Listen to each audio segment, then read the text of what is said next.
राष्ट्रपति महोदय जी, राष्ट्रपति अभिभाषण पे आपने बोलने का मौका दिया। आज जहां माननीय राष्ट्रपति जी ने सरकार की बात को बड़ी अच्छी तरह परोकर इस देश के अंदर तीसरी बार इस सदन के आगे, दोनों सदनों की जॉइंट बैठक के आगे रखने का काम किया। निरंतर जो पिछली दो बार मैंने बोला वो आज भी बोलूंगा कि जो सबसे अहम समस्या हमारे देश की है उसको कहीं ना कहीं सरकार ने और राष्ट्रपति ने भूलने का काम किया। आज युवा होने के नाते निरंतर मैं पहले दोनों अभिभाषणों पे भी एक चीज बोलकर हटा था कि सरकार सबसे बड़ी समस्या जो हमारे देश की है जनसंख्या, उस पर कभी चर्चा करने पर तैयार नहीं हुई। मैं माननीय प्रधानमंत्री जी से उम्मीद रखूंगा कि जब वो रिप्लाई देंगे तो जरूर इस देश की 125 करोड़ 1.25 लाख करोड़ की जो आबादी है उसके आगे जनसंख्या की समस्या को रखने का काम करेंगे। जहां एक युवा होने के नाते मेरी जिम्मेवारी है, आज 65% आबादी लगभग 80 करोड़ लोग हमारे देश के 35 साल की आयु से नीचे है। सरकार बारी बारी कहती है मेक इन इंडिया करेंगे, स्किल इंडिया करेंगे, स्टार्टअप इंडिया करेंगे। मैं आपसे पूछना चाहता हूं कि सरकार का आप नेतृत्व कर रहे हैं, एजुकेट इंडिया करने का काम आप कब करेंगे? आज सबसे बड़ी समस्या जो हमारे देश के अंदर है वो सरकारी स्कूलों में प्रॉपर एजुकेशन स्टैंडर्ड्स हम प्रोवाइड नहीं कर पा रहे। सभापति महोदय, आज मेरे से पूर्व हमारे बीजेपी के सहयोगी साथी एक चीज कह रहे थे कि हमने इतने लाख टॉयलेट बना दिए। मैं आपसे पूछना चाहता हूं, इस देश के 80 करोड़ की आबादी को आगे ले जाने के लिए उन लोगों के हाथ में टॉयलेट के बराबर जरूरत है कि हम अच्छे टीचर्स, अच्छी किताबें देने का काम करें। तो मैं उम्मीद रखूंगा जब प्रधानमंत्री अपना रिप्लाई करेंगे तो एजुकेट इंडिया के ऊपर भी अपना पूरा फोकस रखने का काम करेंगे। और दूसरा अहम मुद्दा है कि आज एजुकेशन के साथ साथ एम्प्लॉयमेंट भी उतनी जरूरी है। स्किल डेवलपमेंट मिनिस्ट्री नई सरकार द्वारा बनाएगी। हमें पिछले दिनों उड़ीसा जाने का मौका मिला और बेहद ही दुखदाई है कि भुवनेश्वर के अंदर जब हम स्किल डेवलपमेंट सेंटर देखने गए तो रास्ते में जाते जाते 25 ऐसे इंस्टीट्यूशंस पे हमने ताला लगा देखा जहां आज बच्चे इंजीनियरिंग करना नहीं चाहते, बच्चे पॉलिटेक्निक करना नहीं चाहते क्योंकि उनको अपना भविष्य नहीं दिखता। क्या सरकार कोई ऐसे कदम उठा रही है जिससे युवा साथी दोबारा इंजीनियरिंग और पॉलिटेक जैसी स्किल्ड जो लेबर है उन जॉब्स में जाने का काम करेंगे? माननीय सभापति महोदय, जहां ग्रामीण क्षेत्र की बात करी जाए, आज हमारे देश की लगभग 62% जनसंख्या खेती बाड़ी से संबंध रखती है।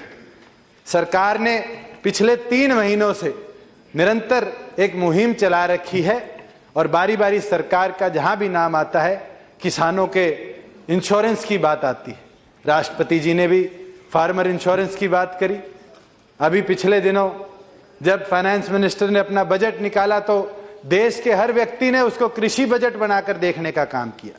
मैं पूछना चाहता हूं, कभी उस किसान के ऊपर जो कर्जा है उसकी भी सोच इस सरकार ने करी है? आज सबसे बड़ी समस्या जो है वो किसान पे कर्जे का है। सरकार कहती है डायरेक्ट बैंक ट्रांसफर हम किसान को देंगे आधार के माध्यम से, मगर अगर आप ट्रांसफर उसके खाते में करोगे पहले उसका कर्जा तो उतारने का काम करो। आज तो वो आड़ती से पैसा लेकर पहले खाद बीज खरीदता है और उसका आप बैंक ट्रांसफर 1 महीने का और ब्याज लगाने का काम करोगे तो उतने पैसा आज किसान के पास लेने का नहीं है। लगभग 3 साल हो गए, फसल पूरी तरह बर्बाद है। आज सरकार को कदम उठाना पड़ेगा तो सबसे पहले किसानों के कर्जे माफ करने की बात करनी पड़ेगी।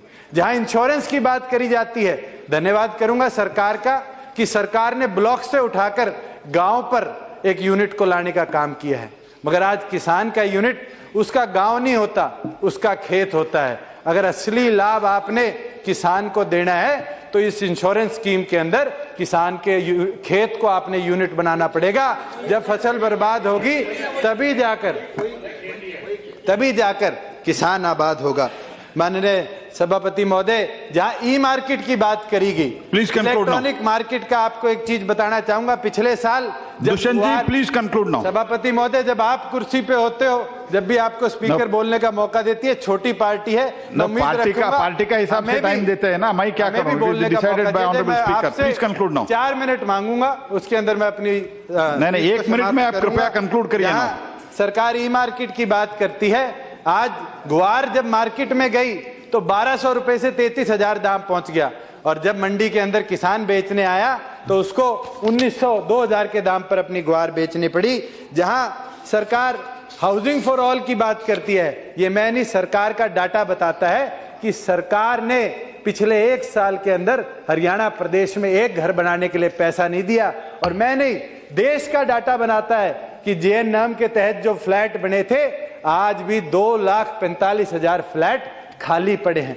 हाउसिंग बनानी बहुत आसान है, एलोकेशन करनी बहुत मुश्किल है। दिल्ली के पास फरीदाबाद है, वहां पर भी फ्लैट खाली है। सरकार प्लीज कंक्लूड, तो उनकी अलॉटमेंट करने का काम करे। माननीय सभापति महोदय, जहां आतंकवाद की बात करते हैं, अभी मेरे से पूर्व स्वागत राय जी भी बोल रहे थे, और इसके साथ मैं अपने आप को कंक्लूड करूंगा कि पठानकोट पर हमला हुआ, उसके अंदर पहली बार देखा गया देश की आर्म्ड फोर्सेस को पीछे कर एनएसए इन्वॉल्व हुई, और एनएसजी को एयरफोर्स बेस के अंदर ऑपरेशन के लिए भेजा गया।